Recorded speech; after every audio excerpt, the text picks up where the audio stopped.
So in this episode, Vinny interviewed friends of ours who are an amazing cruising couple who've done this amazing adventure, going to Cuba, going to the Bahamas, and I can't wait for them to be able to tell their story and for Vinny to capture it for you. Well, I got a text from a buddy of mine, and he said he was coming in off the Atlantic Ocean and headed into Charleston Harbor, and that he would be somewhat close to us. So I was excited and hoping to be able to go and see him. For those of you that love sailing, well, he's been up to sailing in the Keys and sailing to Cuba and sailing to the Bahamas. I'm going to put a link to his channel here, and it's really a worthwhile channel. It's got real awesome photography. They both are really good photographers and a ton of sailing. It's a great channel.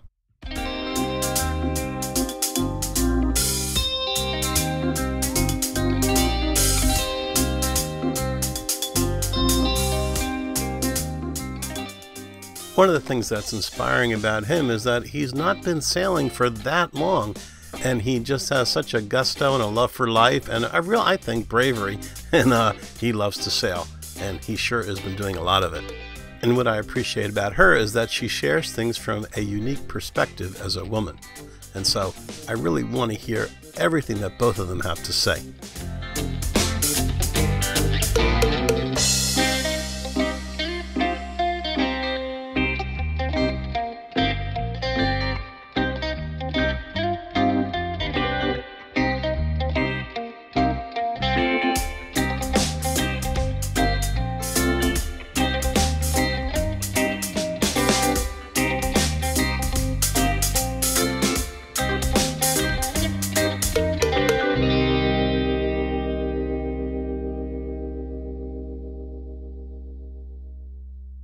So I think it's important to start from the very essence of why we took the trip, which was we absolutely did not want to spend another whole winter up there on the Chesapeake Bay freezing our wets off.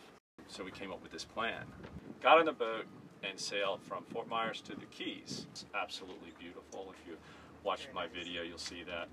And then from Little Shark River, we sailed to Marathon, prepped the boat, sailed to Cuba.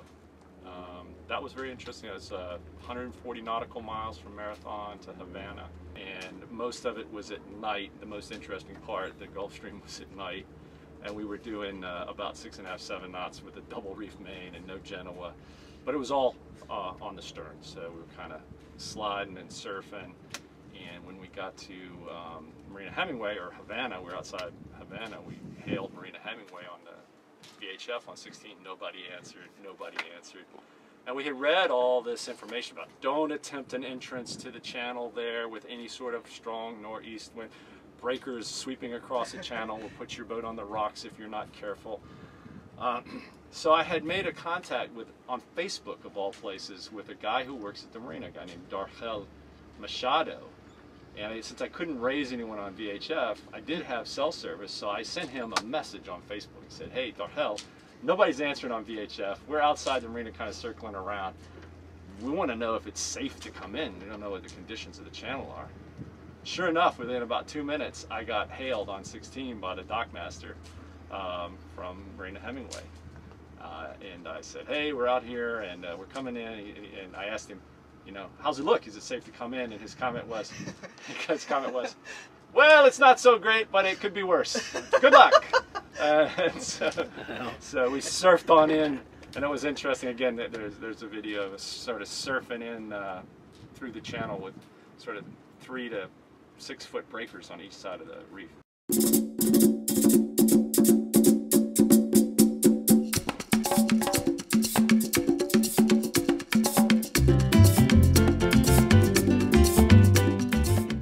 Okay, so in the past, what was the longest that you had been, sailing in a boat? How many hours? And how was this trip longer, if it was, than what you'd been used to? Previously on the Chesapeake, we've done around 125 nautical miles. Done some overnighters, right? Right, overnight, and learned a lot from that. And coming to this, on this trip, we talked a lot about, I needed to take the helm more often to allow more rotations. That's You we know, learned on the that. overnighters, we just sucked it up, right? We both stayed awake pretty much the whole time and which took is turns. not, you know, we knew Which that is wasn't- fine for one day, but you know when you're going to sail 3-4 days, that doesn't work. It can't. You know, so this trip we had talked about it and planned on it and pretty much did. And this Worked time out. it was 400. The longest was 450. 448 nautical miles. So it took us 3 days and 10 hours. And so we did trade off more often. Well, we kind of worked a proper shift, although we didn't have it, you know, Not on a not by spreadsheet. science. We sort of did it as we felt. Right? So, are you okay? Do you need another? Do you need a break? And then the other person would sleep. Right. So you know, but that was goal oriented, and we had discussed that, And that was important. So. We learned a lot. And from having that. trust to, you know, be able to go down and sleep, and the boat's like creaking and slamming, and there was some pretty. And that's what we have trust in the other person that Yeah, they're going to 'cause keep the boat safe, or they're going to let you know when they need your help. Yeah, because he's a stronger sailor and has been doing it a lot longer than I have. So I needed more helm time, and he needed to have more confidence that I could handle a situation, or like you said, wake him up if I needed him. So we had talked about that, and that was good. A good learning experience. Brought us closer together too. Yeah, I think. absolutely. This was very much a bonding experience. Yeah, it was either going to make or break us. It didn't break us. It wouldn't break us.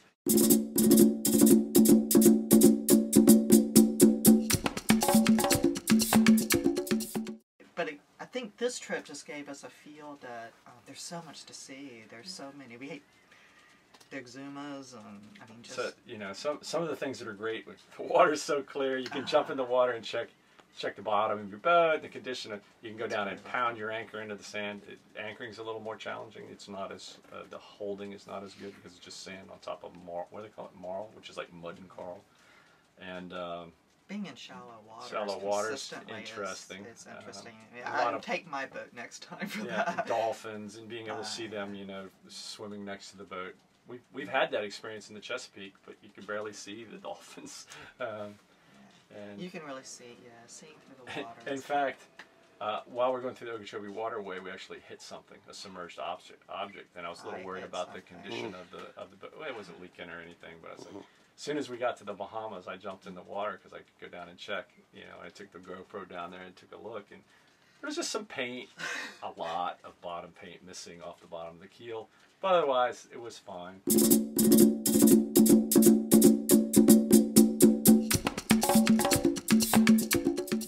Sure. Well, this boat is a Sea Sprite 30. I know the name of the boat is also Sea Sprite. It might confuse people, but it was built in Bristol, Rhode Island, 1984, so it's got some age to it.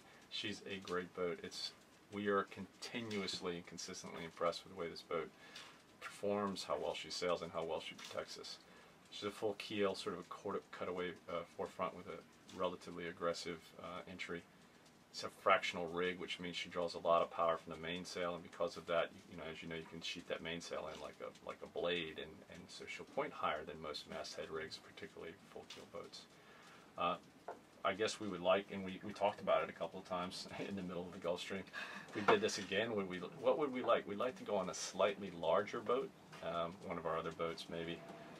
Simply because of the creature comforts. This boat really doesn't have a lot of interior space. The head is functional, but a little tight. The V-berth just turns into really a storage area. It's just not functional And berth. there's only an ice box. And there's That's only a an ice challenge. box, so we're always looking for ice. But performance-wise, this is the best sailboat I've ever been on for the age and vintage and the type of boat. She really performs well, and I've always said if they had made a Sea Sprite 40, that would be the dream boat. They just didn't make a big enough one for And them. I think that one of the main things with the crossing is not only the boat, but we did a lot of preparing and thinking through safety. You know, you need the safety lines, you need tethers, you know, proper. We bought and we kind of had the West Marine offshore PFDs, which are crap. And we went out and bought Spenlock PFDs, which had the ability for us to attach things to them and had all sorts of gizmos to help you. We had InReach satellite communicator. We both also had spot locators. And making sure we set rules before, you know, Right, nobody goes forward without, once offshore without being tethered in. and without the other person being up there. Right. Like, you know, if one's resting and he needed to go up, he was to wake me up so that We I had could a well thought out and fully packed ditch bag bag. ready to go, with extra water, food, and talk about it. We And, talked about and how we we do talked it. about, you know, what if man overboard, you know, especially Do for the me drills. that was concerned. My hat was if I rescued. lost, My hat was rescued a couple times Yeah. as part of the man overboard. you know, if I, of course, for me the preparation. fear would be if he'd gone overboard. I mean, because he's the captain in the experience. I'm too fat for her to hoist back on That's board. not true. He But, woman would get you up. Yeah. But anyway, you know, I think that was, and we prepared the boat, trying to make sure we had the parts and the extra spare Yeah, we did have a lot of parts extra spares, and they came in and the tools when I needed them. They were there. Yeah, it was and good. we The one part I forgot, and don't ever forget it, was a toilet rebuild kit. We got to the Bahamas and our toilet went crap, and guess what? The Bahamas, thousands of boats, no parts stores, no parts available.